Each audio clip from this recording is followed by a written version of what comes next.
Hi class, this is Dr. Shahada, and in this video I'll be going over Chapter 13 titled Public Health Preparedness and Policy.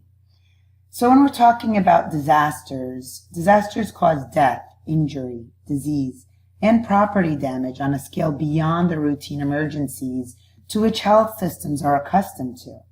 However, many natural disasters are predictable. So when we're talking about hurricanes, blizzards, and forest fires, and vulnerable areas generally have plans to deal with them.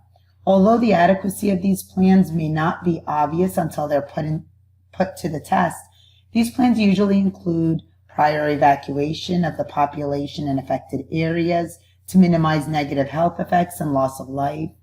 Other natural disasters may be unpredictable, like earthquakes, but even these unpredictable disasters tend to occur in specific geographic areas. An example would be, in California, here in Florida, when we're talking about hurricanes and when hurricane season happens. So a lot of times, knowing that these areas have this risk of these type of natural disasters allows communities to be prepared through having strict building codes, requirements that appliances be secured, easy turn off of gas and electricity, and any other preparations that need to be made. Now, when we're talking about man-made or technological disasters, they're generally unpredictable. Although the potential can sometimes be identified and the possibility minimized through governmental regulation and community planning, typical technological disasters include industrial explosions, hazardous material releases, building or bridge collapses, transportation crashes that may cause chemical or radioactive release, and even terrorist attacks, as was experienced here in the U.S. on September 11, 2001. Now, with most disasters, natural or man-made, they cause immediate injury to many residents of the affected area. So sometimes specially trained and equipped rescue personnel are needed to locate and help rescue people buried in the rubble of collapsed buildings, or to move people out of harm's way in fires or floods. And a lot of times, the people that are right on the front line are the police and the firefighters. And the injured require emergency medical care and transportation to hospitals. So if hazardous materials are involved, measures must be taken to protect these rescuers and medical personnel. The situation can get even more complex when volunteers join the rescue efforts. And usually, when there's many deaths, procedures must be established to identify victims and to communicate with their families. In situations such as these, there's a critical need for coordination of activities, and this leads us to public health preparedness, and in this specific chapter, looking at how policy kind of is brought in as well. So, a little overview of the chapter. We're going to be describing what public health preparedness is and the role of public health community in preparing for and responding to emergencies. We're also going to be going through the idea, just a little bit about the public health emergencies and the types of communities public health must work with to prepare for and respond to specific events. Also looking at some threats from and history of the use of weapons of mass destruction. This chapter will be defining what public health threats from biological agents and naturally occurring diseases are, and discuss both the federal, state, and local policies and laws that support public health preparedness and the infrastructure that has been built to support preparedness activities at the federal, state, and local levels. So when we're talking about public health emergency preparedness, it's the capability of the public health and healthcare systems, communities, and individuals to prevent, protect against, quickly respond to, and recover from health emergencies, particularly those whose scale, timing, or unpredictability threatens to overwhelm routine capabilities. So the preparedness involves a coordinated and continuous process of planning and implementation that relies on measuring performance and taking corrective action. So the term public health preparedness and the field that's devoted to thinking about preparing for and mobilizing resources to respond to public health emergencies is relatively new. And this specific definition was actually proposed in 2007 by the Rand Corporation. Now, in the next slide, we're going to be looking at the 4 basic categories when we're talking about public health emergencies. So the first one here, we have the intentional or accidental release of a chemical, biological, radiological, or nuclear agent. Now, this is the release of chemical, biological, radiological, or nuclear agents into a population center that can have have devastating consequences to the public's health. These agents may be released intentionally through an act of warfare or terrorism designed to cause large-scale morbidity and mortality, or unintentionally through human or mechanical error. So an example of this is an explosion at a nuclear plant that may not be intentional, yet it obviously can still expose nearby populations to radiation. Another example is children finding an improperly disposed piece of medical equipment in a neighborhood, playing with it, and ultimately this piece of medical equipment may result in multiple deaths due to this exposure, being, exposed to radiation. So that's like another example.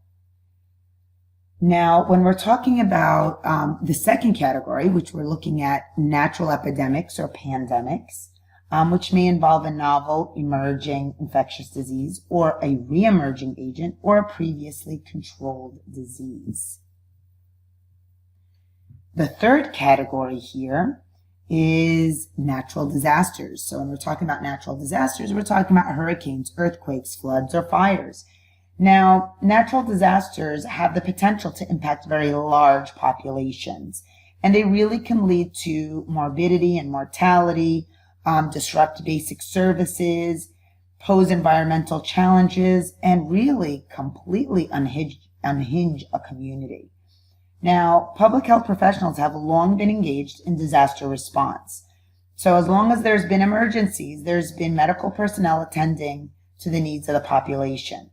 The CDC actually started responding officially to disasters in the 1960s when an epidemic intelligence service team traveled to Nigeria to help maintain public health programs in the midst of the Civil War.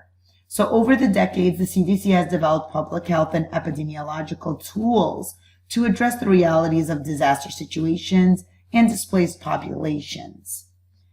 Now, the last category here, the fourth one, is man-made environmental disasters. And when we're talking about man-made environmental disasters, we're really talking about events where human intervention, accident, or other engagement leads to this environmental disaster with direct implications on the population's health. An example of this is an oil spill, and I don't know if you guys remember the oil spill disaster in the Gulf Coast that resulted from an explosion on an oil rig back in April 2010. There's actually a movie on it, and it is just, very sad, and it's really the perfect example of what a man-made environmental disaster is. Now, here are the primary 4 basic categories, but then there's a 5th one that is brought to our attention, and what this is, as defined by the World Health Organization's international health regulations, is an extraordinary event which is determined to constitute a public health risk to other states through the international spread of disease and to potentially require a coordinated international response. So this is when an emergency can involve any of the 4 types of public health events, as long as it has this potential to cross the borders. And I do want to mention that, government officials have obviously been aware for a long time on this need to have coordinated action to detect, report, and respond to public health emergencies. But U.S. preparedness infrastructure didn't really take shape till the attacks on September 11, 2001.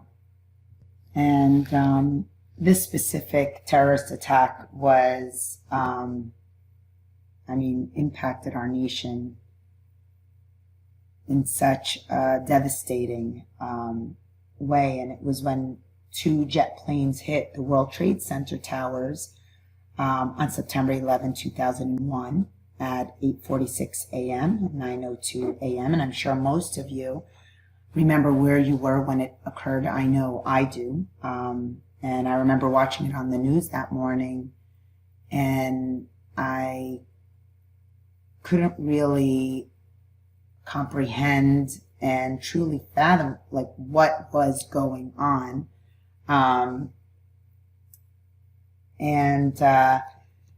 That morning, you had New York City police, firefighters, emergency medical workers. They were all rushed to the site. Firefighters and police launched rescue and evacuation efforts, and emergency medical workers set up temporary medical posts to help treat injured survivors. Between 13,000 and 15,000 people were successfully evacuated from the towers before the South Tower collapsed at around 9:59 a.m. Not too long after, about 10:28 a.m., the North Tower collapsed. Tragically, 2,801 people died, including 149 passengers on the planes. The fact that so many people survived the disaster showed that in many ways the emergency response efforts were successful.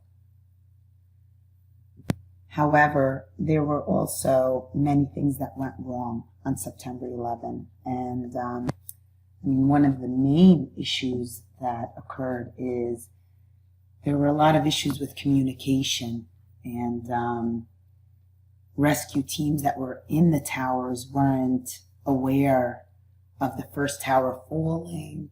There was a number of issues that occurred and ultimately became lessons for bettering our public health preparedness efforts. All right, I thought I jumped to this next slide, which is right here. So again, as I mentioned, U.S. preparedness infrastructure really didn't take place until the September 11, 2001 attacks. 2 initial significant organizational changes. First was the establishment of the Federal Office of Homeland Security and the Homeland Security Council within the White House, and then the creation of the Department of Homeland Security. Now, with the creation of the Department of Homeland Security, there was a lot of reorganizing of multiple existing agencies under a single department and creating new responsibilities around homeland security and preparedness. So, again, many existing governmental departments and agencies, they established new offices, expanded existing ones, and redirected resources toward preparedness and homeland security. The following agencies and offices are most directly linked to the public health preparedness policy at the federal level, and these are Office of Assistant Secretary for Preparedness and Response, Centers for Disease Control and Prevention. The list goes on the next slide. Here we have the National Institute of Health, NIH, FDA, Department of Agriculture, Department of Justice, Federal Bureau of Investigation, and the Department of Defense. Now, these agencies and officers are charged with enforcing many statutes, regulations, and policy guidance documents that form the foundation of public health preparedness. So public health preparedness requires coordination among multiple levels of the government. It recognizes that most public health activities occur at the local and state level. And it's codified by the 10th Amendment of the Constitution, which is the powers not delegated to the United States by the Constitution, nor prohibited by it to the states, are reserved to the states respectfully or to the people. All right, so that pretty much wraps it up for Chapter 13. I hope you found this video helpful. And if you have any questions, don't hesitate to let me know. Take care. Bye.